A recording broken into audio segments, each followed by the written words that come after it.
नमस्कार मेरी प्यारी बहनों, आप सभी का मेरे चैनल पर स्वागत है। मैं एक और आपके लिए नॉलेजफुल इन्फॉर्मेशन से भरपूर वीडियो लेकर आई हूं। तो आज हम जानने वाले हैं यम के दीपक के बारे में।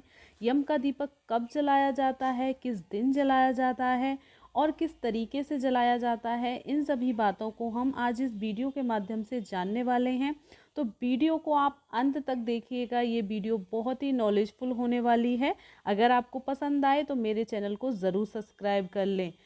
यम का दीपक जलाने की परंपरा बहुत ही पुरानी है और यह दीपक इसलिए जलाया जाता है ताकि आपके परिवार में किसी की अकाल मृत्यु ना हो। यम का दीपक धनतेरस वाले दिन जलाया जाता है। रात के समय जब सब सोने की तरफ जाते हैं, उस समय विधि विधान से यम के दीपक की पूजा अर्चना करने के उपरांत उसे मेन दरवाजे की दाहिनी तरफ रखा जाता है।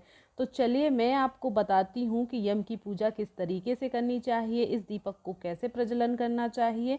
तो मैंने यहाँ पे पूजा की थाली ले ली है, जल से भरा लोटा ले लिया है और एक कटोरी में मैंने आटा ले लिया है चौक पूरने के लिए। भोग के लिए मैंने बतासे ले लिए हैं और मैंने यहाँ पे दीपक बनाने के लिए गुथा हुआ आटा ले लिया है। आप चाहें तो मिट्टी का चौमुखा दीपक भी ले सकते हैं और बाती के लिए रुई और कुछ पुष्प ले लिए हैं।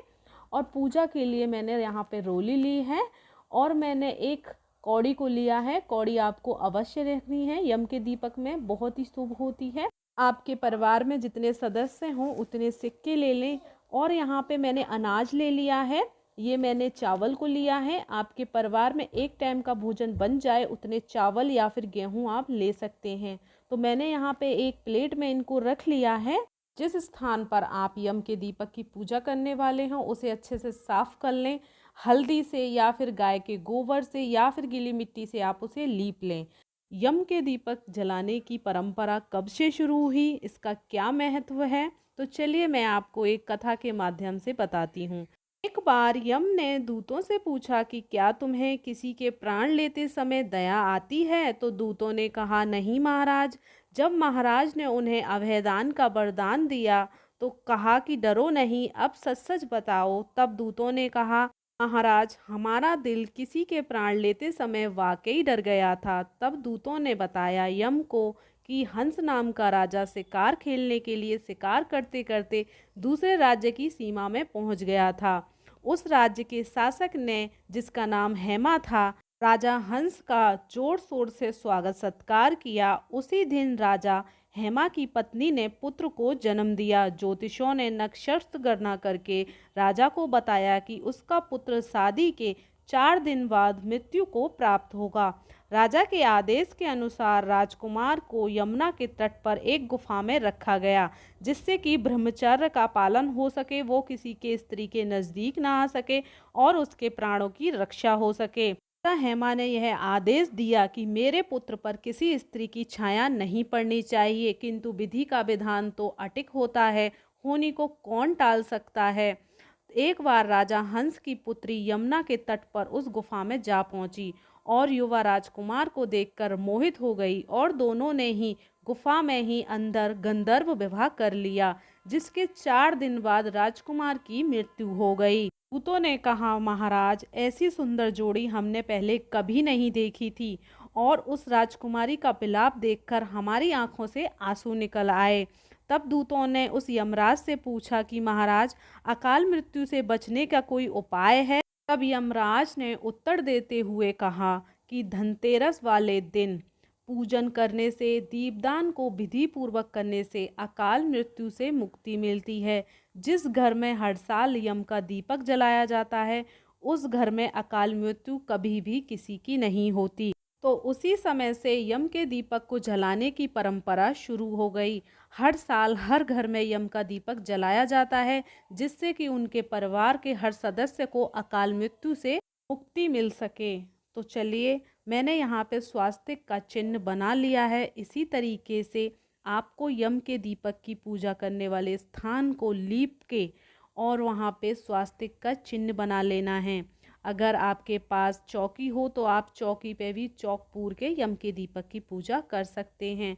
तो स्वास्तिक का चिन्ह बनने के उपरांत आपको कोई भी अनाज को ले लेना है। मैंने यहाँ पे चावल लिए हैं, चावल को रख के पुष्पों से स्वास्तिक की पूजा करेंगे। आप चाहें तो यहाँ पे गेंदे के पुष्पों का इस्तेमाल या फिर जो भी पुष्प आपके यहाँ हो उनके पूजा कर सकते हैं। तो मैं यहाँ पे पुष्प अर्पित कर रही हूँ। उसके उपरांत आपको आटे की लोई ले लेनी है। अगर आपके यहाँ पे मिट्टी का दीपक जलाते हों तो आप मिट्टी का दीपक बना लें। अगर आपके यहाँ आटे की लोई की परंपरा हो, उसका दीपक बनता हो तो उसका बना लें। तो हमारे यहाँ पे आटे का दीपक जलता है। मैं यहाँ पे आपको आटे से चौमुखा दीपक बना के दिखाती हूँ। इस तरीके से आपको आटे से चौमुखा दीपक बना के तैयार कर लेना है। आटे का दीपक बहुत ही शुभ होता है क्योंकि ये अन्न है, शुद्ध है, शुभ है। तो हमारे हिंदू शास्त्रों में आटों को बहुत ही शुभ माना गया है, शुद्ध माना गया है। तो यहाँ पे दीपक मैंने बना के तैयार कर लिया है। तो हम दीपक को क्या है, अपने चावल या फिर गेहूँ जो आपने लिए हों वहाँ पे स्थापित कर देंगे। अब आपको रुई ले लेनी है क्योंकि रुई से हम बातियाँ बनाएंगे। तो मैंने यहाँ पे कॉटन ले लिया है। तो आप चाहें तो 4 बातियाँ बना लीजिए छोटी छोटी, या फिर आप लंबी लंबी 2 बातियाँ बना लीजिए, जैसे आपको सुविधा हो उस तरीके से। मैं आपको बहुत ही सरल तरीके से यम के दीपक की पूजा अर्चना बता रही हूँ। तो आप ध्यान से देखिए और देखिए मैंने यहाँ पे इस तरीके से लंबी बाती बना ली है। मैं यहाँ पे 2 बातियाँ बनाऊँगी लंबी लंबी। आप चाहें तो 4 बातियाँ बना सकते हैं।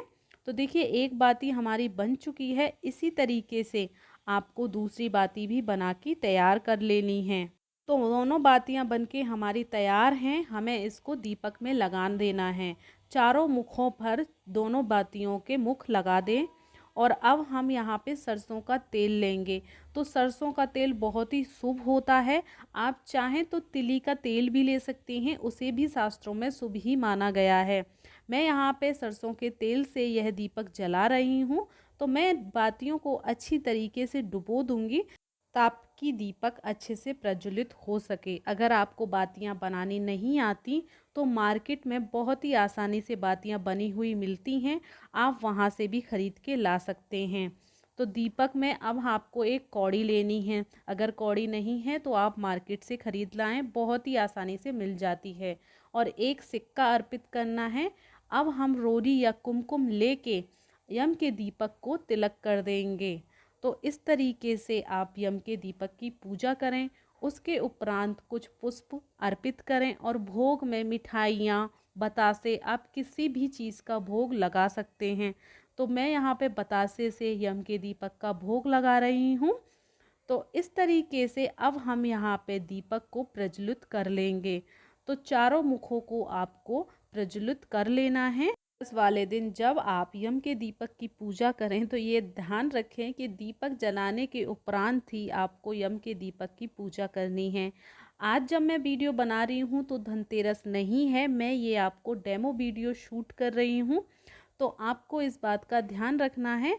अब यहाँ पे कंदार यानी कि सिक्कों को आपको ज़रूर अर्पित करना है। जितने सदस्य हों उतने सिक्के आपको चढ़ाने हैं। इस प्रकार विधि विधान से यम के दीपक की पूजा करने के उपरांत अब आपको धनतेरस वाले दिन रात को खाना खाने के बाद जब सब लोग सोने के लिए चले जाएं, उस समय आपको इस दीपक को ले जाके दरवाजे के दाहिनी तरफ चौखट पर रख दें।